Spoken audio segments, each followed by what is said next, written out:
Hey guys, welcome back to the Roots podcast. It's been a while.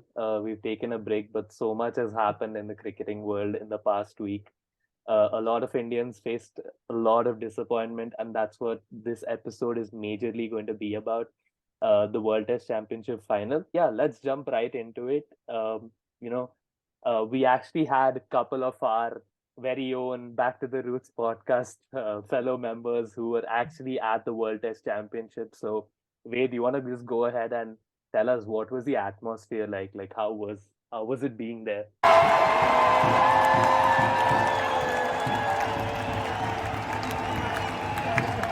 I was really excited for it. A lot of Indians, as usual. The vibe was really good. The Indians got their goal going, and it was good. It was a good atmosphere, but not the best outcome. So and we were there watching Australia bat, so not a good day to be there. You So went for the first that's day. how. Yeah, we were there for day one, and I Oh. think Atharva was there for a few other days as well. So one thing, on a lighter note, I don't know how, but whenever during this whole test match, whenever Australia batted, it seemed like such a good batting track. Like, we're going to score a ton of runs. But then when India came to bat, it was like everything was happening. It was overcast. They made it seem like it was moving everywhere. They made it seem like there was a lot of bounce. And yeah, it was just uh, when I was watching Australia bat, I had a lot of hope. I thought some one of our top five will come in with a big 100, or will pitch in and win that game for us, but unfortunately not. It So was yeah, Sat. it was just Boland's magic. I think every like last year, like not last World Test Championship final, it was Kyle Jamieson. This was Scott Boland. So it's like that. Like whenever someone replaces someone against India, it always proves to be against us only. It's not any advantage to Indian team. But like when they started batting Australia, like they're 320 something at the end of the first day for 3 wickets, and we are looking like we are playing on some subcontinent pitch, and like we like it's like that fourth test in Ahmedabad itself, like where Australia is going to score some 400 runs, and then India will come with some two back-to-back centuries and take the lead or something. But nothing happened. We are playing in England, and like you said, whenever we came out to bat, it's like Yeah. swinging like anything, it's bouncing like anything. Our batters are still like, okay, what should we do with this stuff? But And yeah, like funnily enough, I thought the match. So we were on the back foot after the first day, right? And I thought we did so well. The Indian bowling for me was actually they worked themselves off so much. They really brought us back into the game, and they brought it back. I felt at one point, even though from the first day, one thing that I noticed, the win predictor never showed anything above 20% for India after day one. So I only saw 9%, 12%, nothing more than that. Uh, 15%, that's the yeah, maximum I saw. yeah, even until the last day. But for me, I felt the way we were, placed on the last day, that Kohli Rahane partnership on day four, I still thought that it, for me, at least in my win predictor in my brain, it was at least a 45% chance. I still had a lot of like that was me being realistic, but I don't know. It's just um, until Shubman Gill got out. When Shubman Gill got out in the that Cameron Green catch, we'll come to whether did you guys think that was out or not? It, it's still debated again a bias call. I feel because we can see two fingers underneath, but it's not properly if the ball is touching the ground. The camera angles, okay, it might some camera angles Yeah, might say okay, it's touching the ground. Okay, some camera angles might say like okay, it's underneath the fingers. But again, it's debatable. And like us Indians, if it would be Rahane at that gully, and we would have caught Steve Smith something, oh, it's underneath the hand. The ball was underneath the finger, so we try to twist it in our favor, but that's at the end of the day, actually it's I'd umpire's say That's a a call. very good very point. mature way to look at it. I didn't think of it that way. But Ved, what did you think? Like, was it Uh, out or not? Again, I think it's the angles. In some angles, it looked like the finger was under the ball. In some angles, it didn't. I think it's very debatable. And I think you should respect what the umpires have said. But that being said, one thing that could have been looked at is benefit of the doubt always has to go to the batsman. Yeah, I That agree. you And could have one seen, thing, but again, it's yeah, very debatable. one thing to note was that before this World Test Championship, the soft signal was taken out, right? Yeah. Now, in this case, the soft signal, if there was a soft signal, it was out. But let's look at it this way. Now there's no soft signal. He supposedly took the catch. Uh, and the one thing that I looked at from whatever cricket I've seen in the past is the third umpire, when they see just fingers under it, I don't think anything matters to them more than that. Like for them, if they see that the fingers are under it, that's game. In their mind, they've For them, already, I think they need yeah, proper ball to be touching the ground. Whether even if it's like a small finger touching the ball underneath, like if the small finger is yeah, underneath the ball, they'll say, okay, it's out, exactly. it's clear. Even if it's Yeah, touching, right? I've noticed that yeah, happen in the past sometimes when there's just even a small, your pinky finger under the ball. yeah. But yeah, see, until then, until the Gill dismissal, I was still, like we can blame that, yeah, it's possibly the umpire's decision that lost us the match. But then what followed, just like my heart sank. Those shots, Rohit Sharma's paddle after getting when Pujara and Rohit were batting, I didn't think we could have gotten a better platform to just win the game from there. But that It paddle was sweep towards the end of the day, I didn't understand. I couldn't wrap my head around that. it Yeah, felt like when Pujara, like you said, Rohit and Pujara were batting. It felt like it was Gaba all over again. When that Gill and Pujara were making that yeah, partnership, they're like, okay, we can chase it down. We just need a base for it to go into yeah, day 5. And okay, Kohli Rahane provided it. The first few overs were going in our yeah. favor. Like we were getting some runs, but that one, okay, that again, that off stump from Kohli, again, it's that debatable thing whether he should have gone for that seventh stump line or something, whether he should play again his shots or not. Yeah. So But there's a lot of talking points. Yeah, like yeah, go on, Sathir. one thing I like, if you're on the topic of that Shuman Gill Mm-hmm. catch, the one thing I didn't like was how after the day ended, he went on social media. He's like, okay, what did the umpire do? It's clear not out. Yeah, No, but as a he's pushing a batsman, narrative when a game is going on, which isn't the best thing to do when you're on the back foot, I feel. I I know mean, they don't care fair about enough, the. but his game technically was done. He was done. Like he had no role to play in the game after that. But I get it. I don't think it makes much of a difference. If you I see how Yeah. like great like Sachin, the number of times he's gotten out when he's not out, and he didn't But there say was anything. no He just social moved. like social media wasn't that prevalent then. I'm sure But that yeah, I'm no it's I But again there's a also as been a a debatable time where thing. Sunil Gavaskar has walked off with the whole team when he was given out and he thought it was not out. So I think that I mean prove that is exactly. the original. So my thing is that I understand why he would be salty after that. Like as a batsman, I really get it. I would sometimes I would act out even if it was it's such a big game. Yeah, but until then, I thought maybe we can blame it on that the decision. But like I said, these three wickets, the Pujara wicket, the Rohit wicket, and the Hardik. Kohli wicket, that was when I thought that it wasn't it wasn't their amazing bowling. The pitch got very flat on day 4 and 5, and it wasn't their bowling that got us out. It was our short Yeah, selection that got us out. But Now, in the first yeah. innings as well, it was our like short yeah. selection. Gill and After Pujara's playing wicket across in the the first line innings, and they're leaving the ball like No, anything. They're but like, there okay, you can see that it was very disciplined bowling. At least there, I can still say I can give them some benefit of the doubt, saying that the ball jagged back in. It was beautiful, like beautifully set up by bowling. I'll agree. But on the fifth day, you still have the match in your hand, and you're like giving it away there. Now, I think the main talking point where I'll like give it to you guys is that I see a lot of narratives where Dravid came after the game and Rohit as well came after the game, and they put, they accounted the loss to actually India's poor bowling on day 1 and day 2. When I actually thought that their bowling on day 2, the first session, was what brought us back into the game. And I think Siraj, for me, was one of the most underrated players in the game. He was the one person who's showing intent time and time again. What do you guys think about the narrative? I think, see, it was not a great toss to win. Because when we woke up that morning, it was overcast, it was cold. Nobody would have thought to bat on that wicket because it didn't look really flat either. Hmm. As in when the clouds disappeared, that's the reason even during the first hour of play, our bowlers were on top. They were 70 for 3 at a point.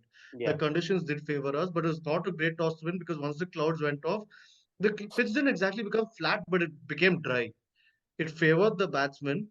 And yeah, like you said, I don't think the bowlers are really to blame because we fought back. Smith and Head were batting through first the first end. We managed to restrict them to I thought they 450 were, the yeah, I next thought one. they were going to go 600, 650 and declare Yeah, that and put us out but of it the was just game. on a dry wicket. It was just poor batting. I don't think Stark and Cummins were great, and still we have managed to not get runs just due to Yeah. poor shot selection. Even though Rahane was amazing, second innings he threw it away when he was batting amazingly on 46 with a wide But ball outside off to somebody's be thumb. very honest, I thought the game was lost by then, so I won't even blame him too much. Yeah, It fair was enough. he didn't have he's backed into a corner, and I really feel he's the one person in our batting lineup who got through the entire match without a fault. Yeah, Like for me, true. he's a I don't blame him standout. at all. Yeah, he's He the one was who saved yeah face in a way. He yeah, saved and face, but he was lucky I at think times as well, but yeah, that's fine. He still showed more intent. yeah, He was so composed, and he was the one frustrating Australia. And at a that's point, they true. didn't even think they could get him out. They started setting defensive field and starting and Yeah, trying to get the other person out. like what I meant to say is even with the wicket, even though it was so dry, the ball is coming onto the bat well. Yeah, Our top order has made it out to be worse than what it was because Shardul coming lower down the order and getting a 50 on that wicket says enough and proves a point to our top order saying that they should have done better. Even our first innings is where we lost the game because chasing 450 on the final day is a task for any team on any wicket, I feel. I didn't. I thought it was actually, from what I saw, I thought it was easier to bat on day five than on day two. Like from what I felt, and that's why I felt like I have a contrary view saying that it was India's game to win on day five, and we did well to get to that. I From my feel like if point of we view, hadn't lost 3 wickets on day 4, maybe we had a little bit of an edge. But I think it's mentally it's a challenge when you've already lost three because you know wickets and if you need there's to get one wicket, if we lose that one wicket, it's yeah. done. And that's We're what I happened. think Kohli got out, Jadeja got out in the same over, so we yeah, lost the game from there. that the Jadeja's Jadeja ball wicket, was yeah. unplayable for me. Didn't. I won't fault Jadeja for it. No, the Boland got it like it just stuck with the angle and went straight. Like he was drawn into the defense. He couldn't do anything. So I think that we can give it to him. Coming to the bowling also, during the last session on day one, our bowling went flat, and that's when the skipper needs to come in and show some aggression. When Virat was there, that Yeah, passion and that aggression was there. That at least okay, he'll set attacking fields or something, we're going or into controversially. Yeah, yeah, but yeah, I it's think fine. I really But So miss that he's Virat's he's basically aggression. saying I there is miss no Virat's passion, there is no aggression. there is no, I don't know about the Yeah. vision right now. All right. So now, okay, now that we've talked enough about the batting, the biggest talking point on day one, day two, day three of the test match was that there was no Ashwin. I have an opposing view to everybody else, but I'd like to hear what you guys thought of Same. Ashwin Like not I playing. think I know your view. I think last year Yeah, we played Ashwin. Last final we played last Ashwin. Why final, yeah, wasn't the fourth pacer there? This year yeah. we didn't play Ashwin. So the It's why was very Ashwin not? easy. It's very easy for us to say that, oh, he's the number one bowler in the world. But we did the same thing in 2021 when we played New Zealand in the final. And at that time, we were criticizing them, saying, why are you playing two spinners in England? Like, what is there for the spinners on the pitch? So, or It's for me, natural for them not to repeat it. I think what we should have done, like the pitch interpretation is not going well into the Indian management. I feel on Hmm. the New Zealand game, if you see, it was a green top. We, I think none of the two teams made more than 250. Hmm. So on that wicket, you need a four pacer lineup. But on this wicket, you need But Ashwin. my problem is who is our fourth pacer? I think that makes a big difference. Who is our fourth pacer? We don't have, That's true. like, if you look at their fourth pacer, Australia's fourth pacer is Cameron Green. He Cameron has Green. he bowls consistently 135, and he has that bounce, he has that height. But our fourth And he pacer is bats. He bats. You can't fault Shardul scored more runs than him, so I'm sorry. I'll say No, I was Shardul bats when I too. said that, I was actually that was a callback to our previous episode where Atharva Yeah. and I called out Hardik Pandya for not being bringing a balance to our test team. Exactly. So that's where I'm coming to.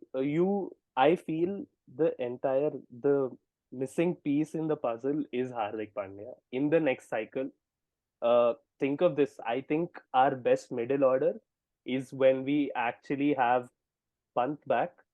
Hopefully he's back. We really needed him. I feel he's the one He's player who walking. He's walking. He's back to he's the walking. one player who would actually win us this game. We have Pandya in the middle, and then we just need a fourth fast bowler, or we need Bumrah back. That these three, if you actually look at injuries aside, I feel if you chose India's best 11, I think we had a chance winning this Yeah. match, and we'd come in as favorites. I don't think we came into this final as favorites because we had, But Australia was solid. They went in, and now again the biggest one of my topics that I think is really important is that what role do you think the IPL has on the World Test Championship? again, that Rohit blamed it like, why are you playing it in June? We need 20-25 days of preparation. He said like we need a. So the two things I think he mentioned was like we need 20-25 days to prepare. And the second thing is like it shouldn't be like a one-off match. It should be a three-match series. Okay, Which but okay, Satvik, don't you think so we see a lot of players opting out. The Australians opt out of Exactly. these big tournaments and all of that, right? At the end of the day, it is the Indian Premier League. You're trying to promote domestic talent, but at some point, your priority has to be the World Test Championship final. There was this thing where they were saying we're bowling with red balls, we're doing all of that, we're bowling with Duke we'll balls. send people who haven't qualified early Yeah, to the. but if you actually look, I'll give you a comparison. Out of Australia's players who, how many of the Australian players actually played the IPL? Two. There True. was Cameron Green and David Warner. David Warner and Hazelwood to a certain extent. But Yeah, Hazelwood was but out of the yeah, yeah, he was not in the Hazelwood was out. WTC one. So yeah, just these two, right? And if you actually look at the Indian squad, we have just one person who didn't play the IPL. KS There's Bharat. Pujara. KS Pujara. Bharat, KS KS Bharat Bharat was was a with part Gujarat of Titans, Gujarat Titans. He was actually, yeah, But but he didn't play. Okay, no, yeah, but he's he was part still of there. that. but he wasn't preparing for the Test Championship That's the either. whole So idea. Okay, one more thing is if you actually look at the Australian squad, very few of their players play all three formats. Whereas our players, if you actually notice, everybody except Pujara is an all format player. At what point do you think? I think this plays a huge role in terms of the structure of cricket in India. I think it's a massive factor, and I think that's what lost us the final. Is that when you're focusing on too many things, 10 days is not enough for you to switch from T20 mode to Test cricket mode, right? I think that's where, that's 100%. true, 100%.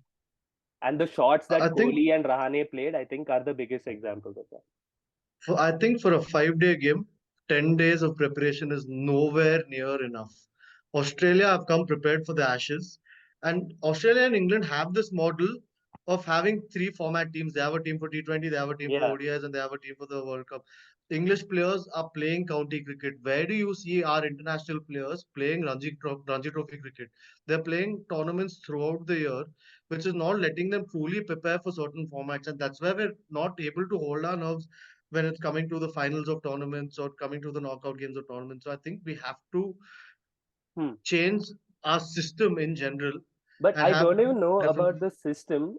So for me, I'll give you the funniest thing for me was we spent 3 episodes talking about county cricket. We had Pujara scoring 100 after 100 after 100 in England, and then we had Steve Smith in the same team not getting those many runs.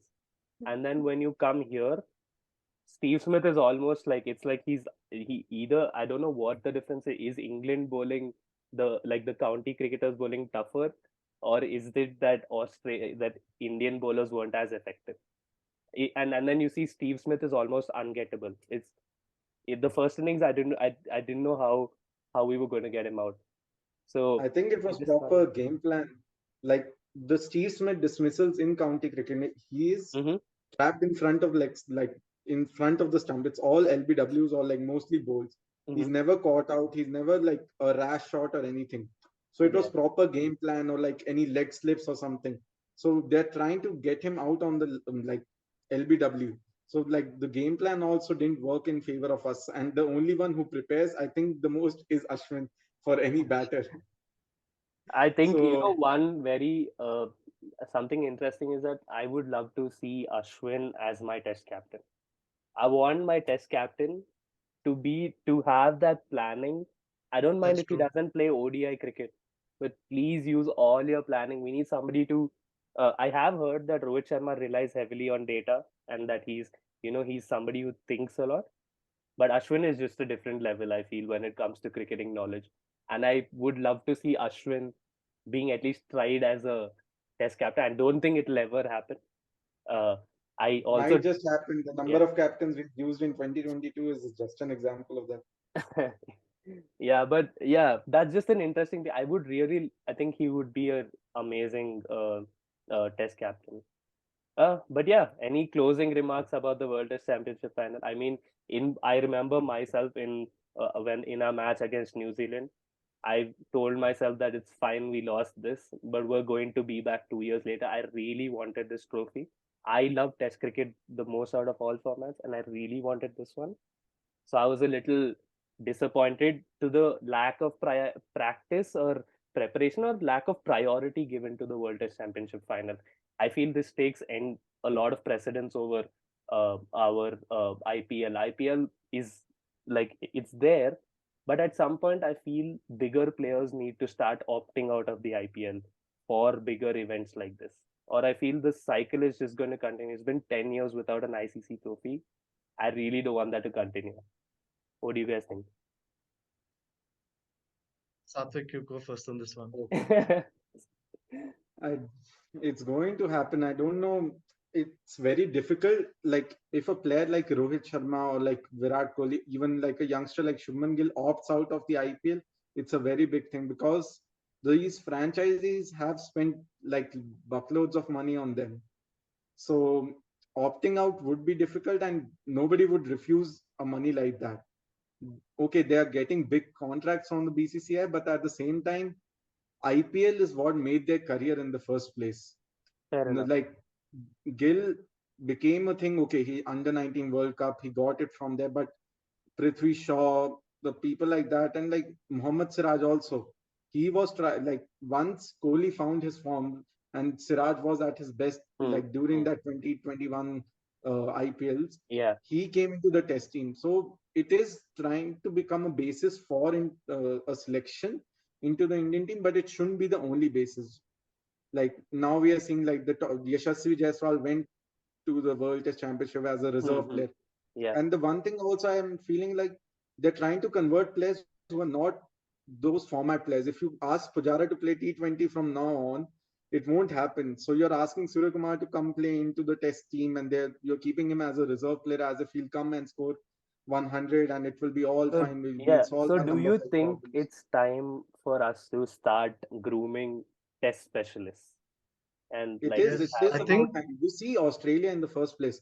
Scott Boland. Did you ever heard of him or like before he made that Ashes debut or like before that in the Sheffield Shield? He came given from the there. amount of cricket 22 and cricket 19 we play, I think we've seen him in county cricket. But yeah, I don't think Yeah. anything other than that. But at the same time, if a player plays IPL, he's already there. He's already reached a status. Okay, I know him. Okay, if he Hmm. comes into the team, I know him. How many players do we know in the past, like 5 years, who have come straight from the like the Ranji squad, straight into the exactly. Indian? Very less. Very, very less. Exactly. I think this is where I want to come in and say that the IPL has always been, there's this tagline saying the IPL is being used to develop domestic cricket for the greater good of India. But India has suffered. We have not done anything in the last 10 years in terms of winning Hmm. ICC tournaments. And I don't think it's the best criteria for the test format. Okay, for T20 and ODI, I think you could look at it through a different Yeah. perspective. But IPL is giving recognition to domestic players, but look at players like Abhimanyu Ishwaran and Priyank Panchal would slot into our test team. They're averaging over 50, 60 in Ranji They, seasons they came into consecutively. a test squad They at a time.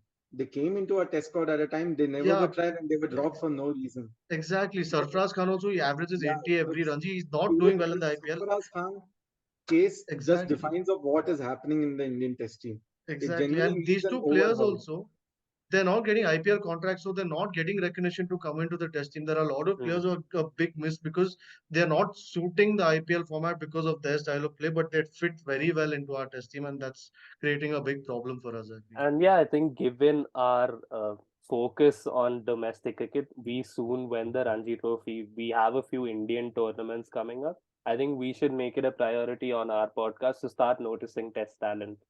Yeah. Yeah. So True. I think that's a good note to end this episode on. We really need to look at now the next cycle starts with the Ashes for the World Test Championship 2025. I really hope when like it's another 2 years, another long wait, but I really hope that things change. But like we say, 2025 is the World Test Championship final, but next up is 2023, the ODI Okay. World Cup. Yeah. So I think that's the focus for now. We just need to forget this, get this out of our mind, and then focus like on that. But the most important thing that we get out of this thing is the restructuring. Like, do we need test specialists? I think we need. I think we just agree. All three of us agree we need test specialists. So yeah, thank you for tuning into this podcast, and yeah, see you in the next episode.